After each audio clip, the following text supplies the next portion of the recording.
রান্নাঘরের ছোট ছোট কিছু টিপস যা আপনার রান্নাকে করে তুলবে আরো সুন্দর আর মজাদার। ভাত ঝরঝরে করতে চাইছেন? ভাত রান্নার সময় 1 চা চামচ তেল অথবা কয়েক ফোঁটা লেবুর রস দিয়ে দিন, দেখবেন ভাত হবে একদম ফুরফুরে। সবুজ সবজির রং রান্নার পর কালচে হয়ে যায়, রান্নার সময় 1 চিমটি চিনি দিয়ে দিন।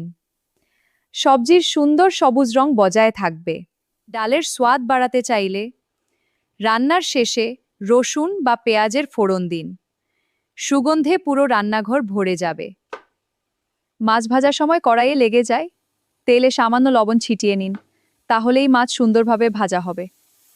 দেখুন কত সহজ।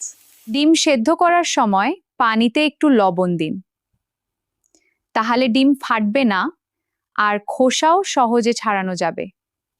তরকারিতে ভুল করে লবণ বেশি হয়ে গেছে, চিন্তা নেই, একটু কাঁচা আলু অথবা সামান্য দুধ কিংবা টক দই মিশিয়ে দিন, লবণের স্বাদ অনেকটাই কমে যাবে। এমন আরও সহজ রান্নাঘরের টিপস পেতে ভিডিওটি লাইক আর ফলো করতে ভুলবেন না।